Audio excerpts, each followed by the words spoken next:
사순절입니다. 우리가 사순절 기간을 보내고 있는데 사순절은 영어로 렌트입니다. 렌트라고 해서 이게 보통 명사를 고유 명사화 시킨 겁니다. 그래서 더 렌트라고 합니다. 렌트라고 하는 말에는 봄이라는 의미가 있습니다.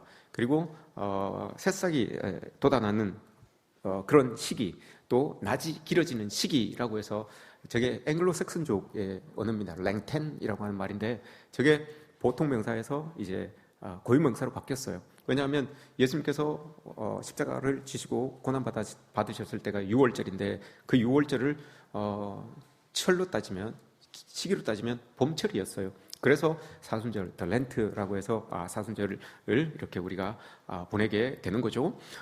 사순절은 우리가 저 기간을 보내면서 예수님의 고난과 죽음을 묵상하면서 부활의 아침을 온전히 축하하고 감사하자라는 그런 의미에서 이 절기를 지키는 것입니다. 따라서 이 절기 동안에 키워드가 3개가 있습니다.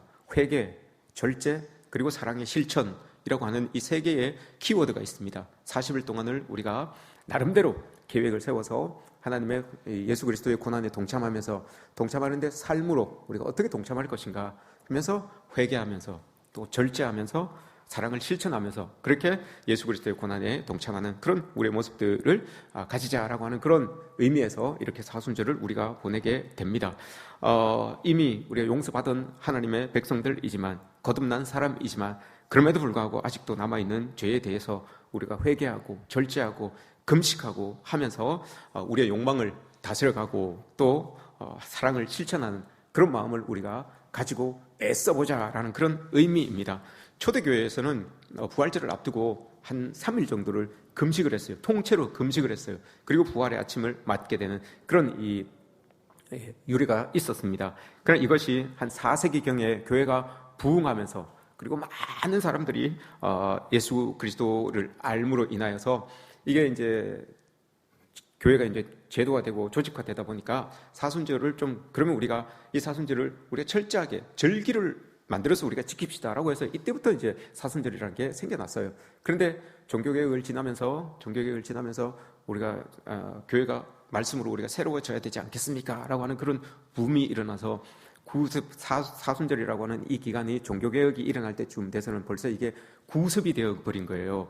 구습이 되어버리다 보니 우리 그 구습을 따르지 맙시다 라고 이렇게 이야기를 한 거예요. 그래서 사순절에 대한 공식적인 사순절 기간은 우리가 이렇게 합시다라고 하는 그런 어떤 매뉴얼이 없어요. 그냥 자체적으로 사순절 기간 동안에 이렇게 우리 교회대로, 교회 나름대로 이렇게 하는 그런 관례들이 이렇게 생겨나는 거죠. 그런 상황으로 사순절이 지금 여기까지 이렇게 오고 있는 거예요.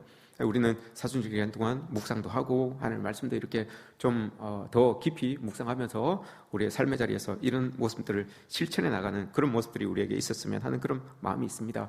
사순절 40일 동안 여러분 금식하란 말이 아닙니다. 각자의 그런 신앙에 따라서 방법에 따라서 뭐 하루에 한 끼를 금식하시든지 뭐 어떻게든지 그렇게 회개하면서 절제하면서 사랑을 실천하면서 그렇게 우리가 이 사순절 기간을 보냈으면 좋겠습니다. 예수 그리스도께서 우리를 위하여서 십자가 지시기 위하여서 그 길을 걸어가셨던 그 고난에 동참하는 마음으로 우리가 그렇게 이 사순절 기간을 보냈으면 좋겠습니다. 우리 마음속에 있는 욕심을 좀 더 절제하고 욕망을 좀 더 죽이고 그렇게 우리가 살아가는 그런 사순절 기간이 되었으면 좋겠습니다. 오늘 본문을 통해서 우리가 한 번 더 사순절 기간을 그리스도인으로서 어떻게 보내야 되는지를 다시 한번 우리가 살펴볼 수 있습니다. 예수님께서 제자들을 앞에 놓고 제자들에게 이야기합니다. 예루살렘으로 우리가 올라간다 라고 이렇게 말씀을 하시죠. 근데 그동안 예루살렘을 한 몇 번 오르내리셨습니다. 몇 번 오르내리셨는데 오늘 말씀하시는 이 우리가 예루살렘으로 올라간다라고 하는 이 말씀에는 특별한 의미가 담겨져 있어요. 예전처럼 그냥 단순한 방문이 아니었습니다. 거기 올라가면 예수님께서 오늘 말씀에서 밝히시잖아요. 예루살렘으로 이제 우리가 올라가면 이런 일이 일어날 거야라고 이야기하세요. 근데 그 일이 예수님께서 말씀하신 그 예수님 생각으로 말씀하신 게 아니라 벌써 옛날에 선지자들이 이야기를 한 거예요. 메시아가 예루살렘에서 곧 고난을 받으실 터인데 그걸 예언을 해놓은 거예요. 그 예언의 말씀을 예수님께서 제자들에게 말씀을 하고 있어요. 그 예언의 말씀이 시편 22편 다윗이 하나님의 영감을 받아서 예언한 말씀이에요. 하나님께서 이 22편에 예수님은 이제 사람과 하나님께 버림을 받게 될 것이고 사람들의 회방거리가 될 것이고 조롱받게 될 것이고 십자가에 손발이 묶이고 못에 박히게 될 것이고 겉옷과 속옷을 제비복과 사람들이 나누게 될 것이다 라고 하는 시편 22편의 말씀을 오늘 예수님께서 제자들에게 그대로 하세요. 야, 우리 예루살렘에 올라가면 이렇게 된다? 이렇게 말씀하세요. 또 이사야 선지자가 이야기한 것처럼 이사야 53장에서 이야기하신 것처럼 올라가셔서 예수님께서 허물과 죄로, 우리의 허물과 죄로 인하여서 상하고 찔림을 받을 것이고 우리의 모든 죄악을 그분이 홀로 담당해야 될 거야. 내가 그렇게 할 거야 라고 하면서 그걸 제자들에게 말씀해 주셨어요. 그리고는 제자들과 함께 이제 올라가는 거예요. 그 예언을, 선지자들이 하신 그 예언을 이루시기 위하여서 예루살렘을 올라간다 라고 이렇게 제자들에게 말씀을 한 거예요. 이전에는 그런 말씀을 안 하셨어요. 이제는 그런 말씀을 안 하셨는데 이번에는 그런 말씀을 공식적으로 하세요. 공식으로 하시고 이제 올라간단 말입니다. 그래서 이 말씀을 볼 때에 십자가 사건이 그냥 돌발적으로 일어난 사건이 아니구나. 이 십자가 사건이 그냥 속된 말로 재수 없어서 일어난 일이 아니구나 라는 것을 예수님께서는 밝히 알려주고 계시는 거예요. 이 십자가 사건은 다 예언된 것이고 그 예언을 이루기 위하여서 하나님께서 이 시간 우리를 예루살렘으로 올려보내시는데 그 뜻에 순종하기 위하여서 내가 지금 올라가고 있다, 올라가야 된다 라고 이렇게 예수님께서 말씀하고 있는 거예요.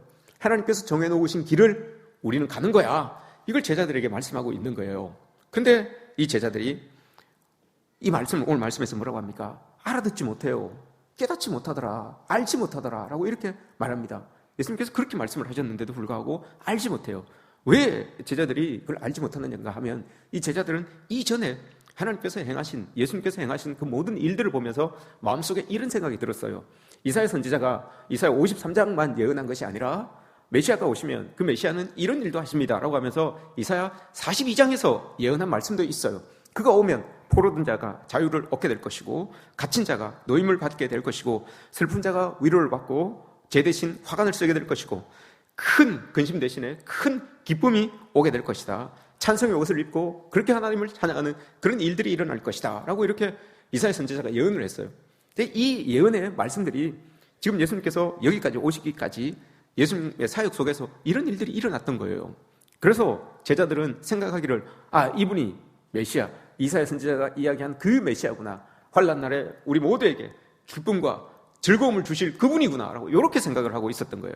그래서 이제 예루살렘으로 들어가면, 이제 예루살렘으로 가신다고 하셨으니 이번에 예루살렘으로 들어가시면 정말 그 예루살렘에서 갇힌 자들에게, 모든 갇힌 자들에게 자유를 선포할 것이고 억눌린 자들에게 하나님의 회복됨을 선포하실, 그렇게 그것을 위하여서 들어가시는구나, 이렇게 제자들이 생각을 하고 있었던 거예요. 그러니 예수님께서 아무리 이야기해도 그 말이 귀에 들리지 않아요.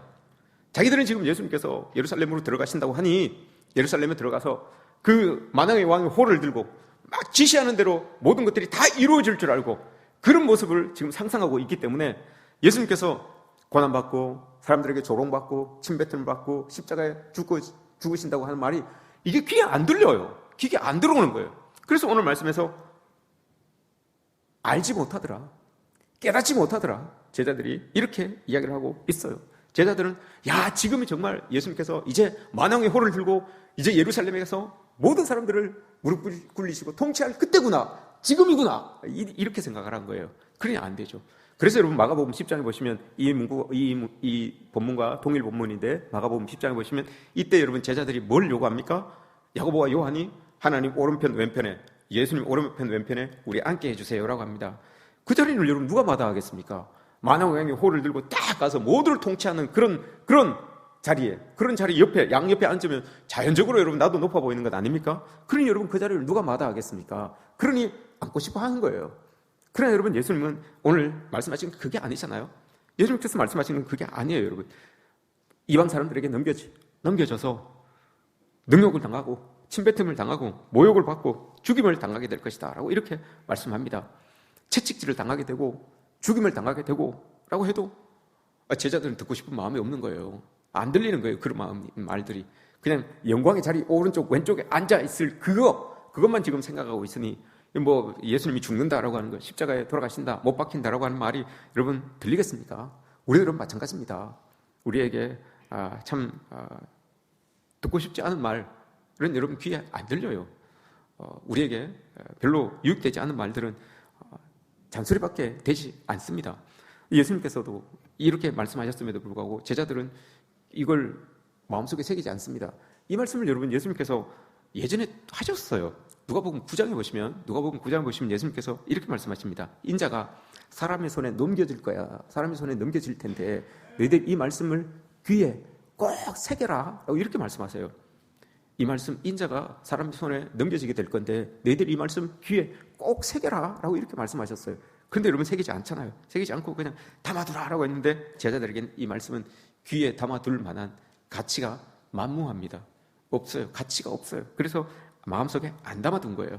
근데 예수님은 십자가 이외에 구원의 길이 없다는 것을 알고 하나님께서 예비해 놓으신 그 길을 여러분 이렇게 걷기를 복종하기를 순종하면서 다짐하면서 예루살렘으로 가잖아요.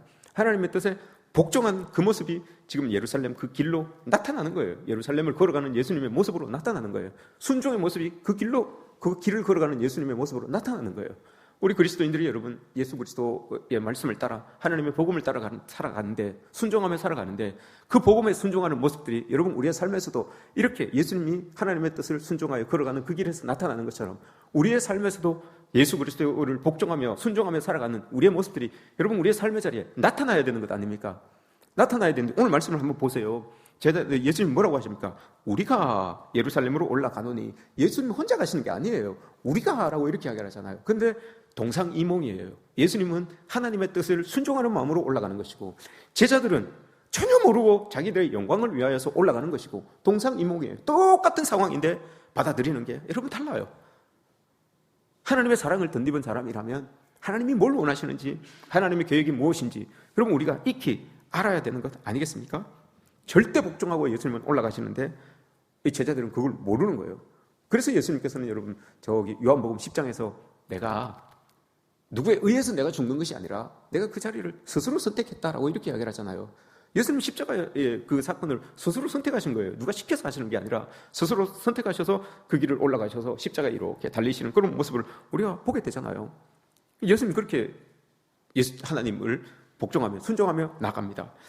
앞으로 앞에 무슨 일이 일어날지 뻔히 알고 당하는 것하고 모르고 당하는 것하고 여러분 두려움과 공포는 어떤 게 더 심하겠습니까?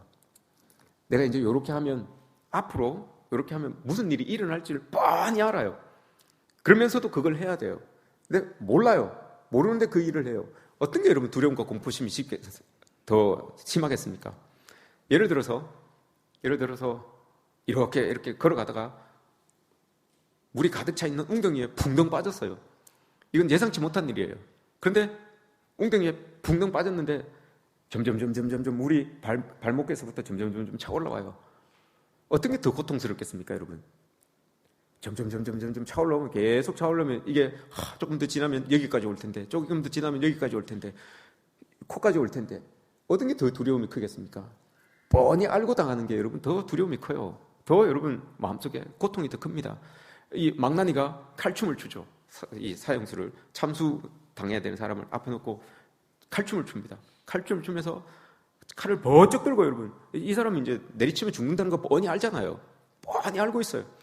버쩍 들고 여러분 치려고 소리를 약 하다가 또 춤 한번 추고 또 하다가 약 하다가 술 한번 주르륵 뿌리고 그럼 얼마나 고통스럽겠습니까?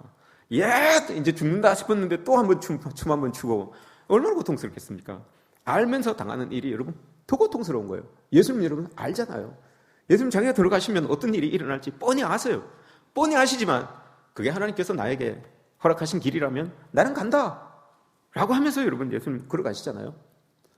우리 뻔히 알아요. 여러분 예수 그리스도인들이 이 땅에서 어떻게 살아야 되는지 여러분 뻔히 압니다. 때로는 여러분 고통 당할 수도 있고 때로는 어려움 당할 수도 있어요. 그러나 그 고통과 어려움 속에서도 분명히 하나님이 우리를 건져주시고 회복시켜 주실 것이라는 거 뻔히 알아요. 그런데도 여러분 그게 잘 안 되잖아요. 이 제자들처럼 잘 안 되잖아요. 다른 걸 생각하고 있으니까요. 잘 안 되는 거죠. 예루살렘 길을 걷고 계시는 예수님을 보면서 우리가 여러분 뭘 생각해야 되겠습니까? 이 예배의 시간에 우리가 뭘 생각해야 되겠습니까? 누가복음 10장에 보시면 강도 만난 사람이 나오죠. 강도 만난 사람이 나오는데 제사장도 지나가고 레위인도 지나가고 사마리아인도 지나갑니다. 근데 사마리아인이 그걸 보고 도와주잖아요. 예수님께서 그 비유를 하신 이유가 있어요. 제사장이 여러분 다 죽어가는 사람들을 봅니다. 보고는 지나쳐가요. 보고 지나쳐가잖아요. 레위인도 여러분 똑같이 보고 지나쳐갑니다. 그죠? 제사장도 레위인도 이 하나님의 사람들이잖아요. 하나님의 사람들인데 그냥 지나쳐갑니다. 근데 자세히 보시면 이유를 우리가 댈 수 있어요. 제사장이니까, 레위인이니까. 제사장은 예배를 집전해야 되잖아요. 레위인은 또 그 예배를 도와야 되잖아요. 그러다 보니 이 부정한 것을 만지게 되면 일주일 동안 정결 예식을 치러야 되니까 당장 예배를 드려야 되는데 예배를 드릴 수가 없잖아요. 내가 일주일 동안 부정한 몸으로 예배를 드릴 수가 없으니 내가 그래서 피해서 돌아왔습니다 라고 이렇게 말할 수도 있어요. 레위인도 그렇게 말할 수 있어요. 충분히 당연한 이유가 됩니다. 그러나 누가복음 10장 말씀을 여러분 자세히 잘 읽어보시면 예루살렘에서 여리고로 내려가는 길이었어요. 여리고에서 예루살렘으로 가는 길이 아니라 예루살렘에서 여리고로, 이걸 따르게 조금 광범위하게 해석을 하자면 예배 끝나고 삶의 자리로 돌아가는 길이었어요. 예배 끝나고 삶의 자리로 돌아가는 길이었어요. 그럼 여러분 예배에서는 어떤 말들이 주어졌을까요? 그들이 하나님께 올려드렸던 그 예배, 그 하나님께 영광을 올려드렸던 그 예배를 드리면서 마음속에 뭘 다짐했을까요? 그 예배를 드리면서 그들이 마음속에 내가 이제 세상 나가서 어떻게 해야겠다, 어떻게 하나님의 말씀이 자기의 마음속에 이렇게 받아들여졌겠습니까? 어떤 말씀이? 그 말씀 바로 위에 보시면 예수님께서 어떤 이야기를 하시는가 하면 마음과 생명, 목숨과 뜻을 다하여 주 너의 하나님을 사랑하고 이와 같이 이웃도 그렇게 사랑해라 라고 이렇게 말씀을 하셨어요. 그리고 난 다음에 그 비유를 이야기를 해주셨어요. 율법 교사가 와가지고 물어봤거든요. 내 이웃이 그럼 누굽니까? 라고 이렇게 물어본 거예요. 예수님께서 그 비유를 이야기한 거예요. 삶의 자리로 돌아가서 그날 예배에서 받은 말씀과 다짐했던 말씀과 그걸 가지고 삶의 자리에 돌아가서 살아야 되는 사람들이에요. 살기 위해서 이제 삶의 자리로 돌아가는 그런 길이잖아요. 그럼에도 불구하고 죽어가고 있는 사람이 뻔히 보이는데도 불구하고 아무것도 안 하고 그냥 피해가요. 피해서 그냥 자기의 삶의 자리로 이렇게 돌아가는 걸 보게 되잖아요. 그럼 여러분, 이 사람들이 예배를 제대로 드렸을까? 그럼 이 사람들이 하나님의 말씀을 제대로 들었나? 자기들이 필요한 말씀만 들은 건 아닌가? 들었지만 실천할 수 있을 만큼의 믿음이 아직 자라진 않은 건 아닐까? 이런 생각들을 우리가 해볼 수가 있는 거죠. 동상이몽인 거예요. 그러니 이 예배를 잘 드리고 여리고로 이렇게 가면서 다짐했던 그것을 삶의 자리에서 이렇게 실천하면서 살아가야 되는 그런 모습인데 이걸 못해요. 예배를 잘 드리고 돌아가는 길임에도 불구하고 그 예배 속에서 다짐했던 것들을, 예배 속에서 깨달았던 것들을 삶의 자리에서 풀어내지 못하는 그런 모습들이 있다는 거죠. 우리 그리스도인들이 여러분 마찬가지예요. 이 제자들도 여러분 마찬가지예요. 예수님께서 예루살렘으로 올라간다, 이런 일들을 위해서 올라간다라고 하는데 어려운 일들은 안 하고 싶은 거예요. 나에게 예수님이 침뱉음을 당하는 그 일, 조롱당하는 그 일은 하나님이 하시고 예수님이 하시고 나는 영광된 그 일만 나에게 있었으면 좋겠습니다라고 하는 그런 마음이 있기 때문에 이 말씀을 예수님께서 하셨음에도 불구하고 못 알아듣잖아요. 하셨음에도 불구하고 깨닫지 못해요. 알지 못하더라라고 하는 거예요. 알지 못하더라. 나하고는 거리가 먼 말씀인데 이렇게 이야기를 하는 거죠. 요즘 여러분 그리스도인들이 참 세련됐어요. 세련돼서 옛날에 제 어릴 때는 교회 안에서 목사님이 설교하실 때 죄인들이고 우린 죄를 지었습니다, 죄인입니다라고 하면 7살짜리 애도 여러분 회개하면서 눈물 흘리고 그랬었어요. 그 애가 저였어요. 그런 사람 그랬는데 요즘은 교회 안에서 여러분 우리가 다 죄인입니다, 이런 말 여러분 잘 못해요. 너무 세련돼가지고 이 성도들이 너무 도덕적인 윤리적인 그 어떤 기준이 여러분 너무너무 잘 갖춰진 분들이라 가지고, 그래서 다 그런 분들만 다 앉아 계셔가지고 우리가 죄인입니다라고 하면 딴 사람만 죄인인 것처럼, 나는 아니고 저 사람 죄인이구나 이렇게 생각해요. 우리 여러분 죄인입니다라고 하면 나는 죄인 아닌데 저 사람이 죄인이구나 이렇게 생각하는 그런 이 성도님들이 여러분 많이 계십니다. 그래서 예배 시간에 우리가 죄인이라고 이렇게 이야기하지도 잘 못하는 그런 이 강단이 지금 많이 생겨나고 있어요. 그냥 웃고 즐겁고 귀에 듣기 좋은 말들, 이런 말들이 선포되는 그런 것들이 많죠. 그러나 여러분, 우린 죄인입니다. 그 죄를 위하여서, 그 죄를 씻으시기 위하여서 예수님께서 지금 예루살렘으로 걸어가고 계시는 것 아닙니까? 그 예수님께서 예루살렘으로 걸어가시는 그 길을 여러분, 우리는 뒤에서 빠지고 그냥 자꾸 예수님만 떠밀지 마십시오. 예수님만 자꾸 떠밀고 예수님만 십자가 지시고 예수님만 그렇게 어려운 길을 가게끔 그렇게 여러분 우리가 떠밀지는 맙시다. 우리의 삶의 자리에서 그분과 함께 가지는 못할지언정 그 길을 걸어가신 그 길을 바라보면서 마음속으로 여러분 우리도 그런 다짐은 할 수 있지 않는 것 아니겠습니까? 그런데 그것도 안 되고 우리가 자꾸 예수님만 자꾸 떠밀어 보내면, 십자가 아래로 자꾸 떠밀어 보내면 그럼 그게 우리 삶의 자리에서 진정한 그리스도인의 모습으로 여러분 우리가 살아갈 수가 없지 않는 것 아니겠습니까?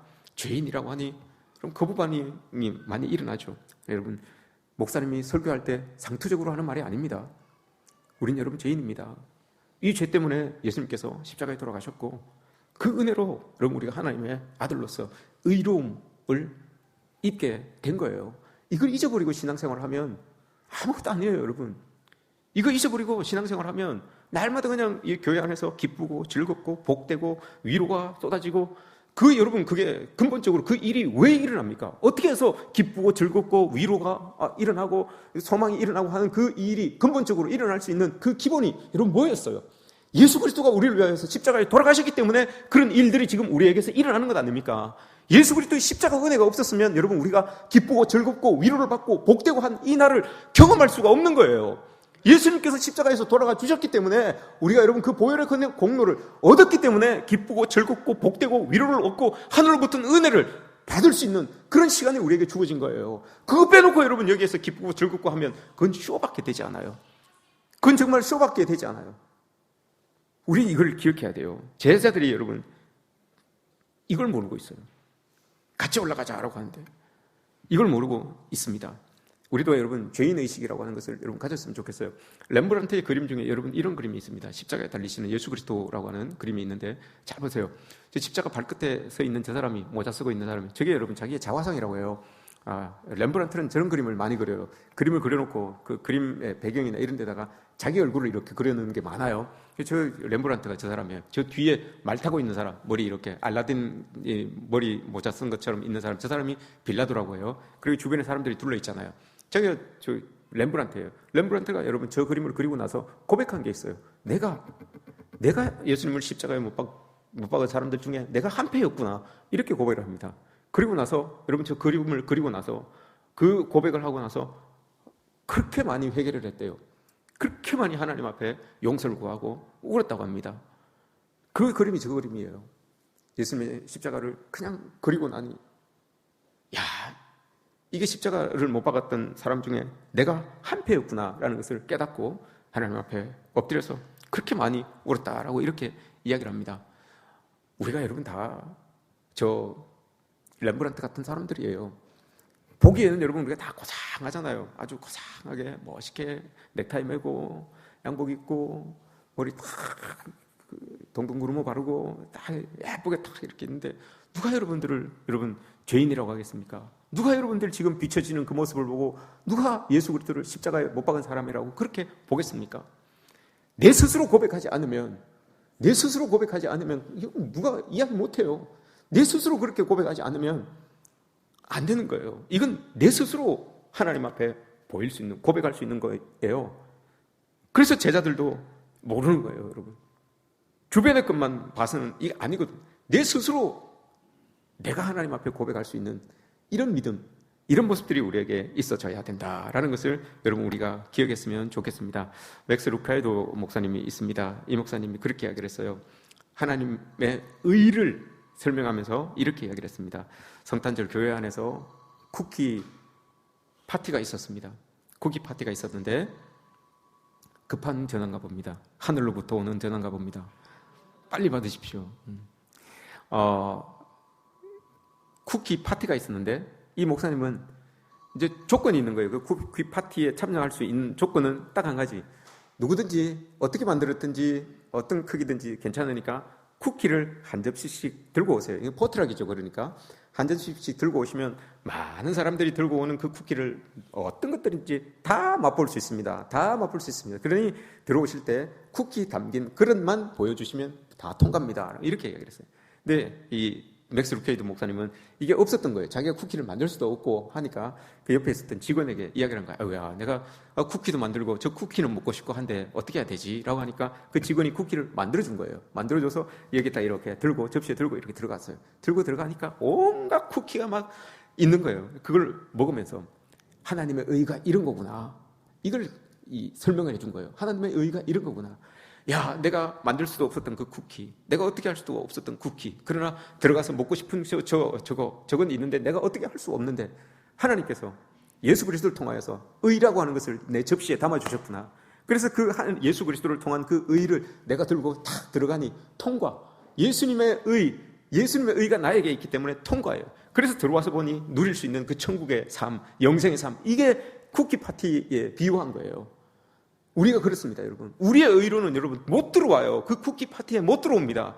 예수 그리스도가 십자가에서 돌아가셨기 때문에 우리의 접시에 예수 그리스도라고 하는 그 의가 담겨진 거예요. 그래서 그 의를 들고 우리 들어가는 거예요. 그래서 그 의를 보고 나를 본 게 아니라 그 의를 들고 있는 나를 보고 여러분 통과시켜서 천국의 삶을, 기쁨의 삶을, 구원의 은혜를 우리에게 베풀어 주시는 거예요. 이 믿음을 가지고 여러분 우리는 살아가는 겁니다. 이 믿음으로 살기를 여러분 축복합니다. 예수 그리스도의 의가 나의 접시에 담겨져 있다는 것을 믿으시기 바랍니다. 이 믿음이 있어야 여러분 우리가 천국의 삶을 이 땅에서 살아갈 수가 있습니다. 이렇게 여러분 살아가는 저와 여러분들 되시기를 주님의 이름으로 축복합니다. 이 의를 들고 있음에도 불구하고 여러분 우리가 예수 그리스도의 그 십자가를 생각할 때 눈시울이 붉어지지 않으면 그 사람 여러분 가슴은 돌덩이에요. 그 예수 그리스도의 은혜를 여러분 우리가 느끼면서도 하나님 앞에 무릎을 꿇지 못하는 사람들은 그 무릎은 여러분 굳은 무릎이에요. 사순절 기간은 여러분 우리가 이걸 고백하면서 이걸 느끼면서 이걸 우리의 삶의 자리로 이렇게 쏟아내면서 살아가는 겁니다. 형무소에서 여러분 제일 기뻐하는 사람이 누구겠습니까? 형무소에서 제일 기뻐하는 사람, 사형수가 있고 무기수가 있고 10년, 20년 뭐 쭉 있어요. 거기에서 제일 기뻐하는 사람은 여러분 원래는 사형수였는데 무기수로 감형받은 사람이 제일 기쁘대요. 왜 그랬습니까, 여러분? 사형을 딱 받았어요. 사형수를 딱 받으면 어떻게 됩니까? 언제 사형이 될지 몰라요. 근데 나는 사형수예요. 나는 사형수라서 언제라도 데려가서 죽이면 끝나는 거예요. 그러니 얼마나 두렵겠습니까, 여러분? 눈 뜨면 오늘 죽나? 눈 뜨면 오늘 죽나? 오늘 하루 잘 보내고 눈 감을 때 내일 또 내가 불려가는 거 아닐까? 내가 죽는 거 아닐까? 이게 여러분 생지옥이죠. 이게 사형수의 모습이에요. 그런데 그 사형수가 어떻게 잘해서 무기징역이라고 탁 감형을 받았어요. 어쨌든 여러분 그 안에서 살아야 되는 거예요. 그럼에도 불구하고 가장 기쁜 사람이래요. 가장 기뻐하는 사람이 사형수에서 무기수로 감형받은 사람이 제일 기쁘대요. 왜냐? 그래도 여러분 고민할 필요 없어요. 이제 내일 나 죽는다. 나 내일 죽는다. 이거 걱정 안 해도 돼요. 걱정 안 하고 잠들어도 돼요. 그리스도인들이 여러분 이런 사람이에요. 우리가 예수 그리스도의 의를 덧입지 않았을 때는 죄로 인하여서 여러분 우리는 죽을 수밖에 없는 그런 영혼들이었어요. 그래서 언제든지 여러분 죄에 빠져서 불러가면 우린 다 지옥으로 갈 수밖에 없는 사람들이에요. 그러나 오늘 예수님께서 십자가의 은혜로 우리에게 예수 그리스도의 의를 우리에게 주셨어요. 그 의가 있기 때문에 우린 여러분 영원히 죽을 수밖에 없는 그 사망의 자녀에서 생명의 자녀로 여러분 감형이 된 거예요. 그렇게 하나님의 은혜 속에서 우리는 하나님과 함께 영원히 살 수 있는 그런 사람이 된 거예요. 그 은혜를 여러분 우리가 입은 사람들이라고요. 그러니 여러분 그 은혜를 입은 사람들의 얼굴이 어찌 그리 밝으면 밝지 않은지요. 어찌 그리 인상을 쓰고 계신지요. 이 은혜를 입은 사람들이 우리가 이 은혜를 입은 사람들인데 그죠? 여러분들 얼굴에서 이 은혜가 드러나길 원합니다. 여러분들의 삶에서 예수 그리스도의 보혈이 뚝뚝 떨어지고 적셔지는 그런 은혜가 일어났으면 좋겠습니다. 하나님께서 이 사순절 기간 우리에게 부어주실 그 은혜를 깊이 생각합시다. 그래서 남아있는 죄라면 부지불식간에도 짓는 죄가 있다면 하나님 앞에 회개하고 또 절제하면서 사랑을 실천하면서 예수 그리스도께서 걸어가셨던 그 예루살렘의 길을 우리도 함께 걸어갈 수 있는 저와 여러분들 되었으면 좋겠습니다.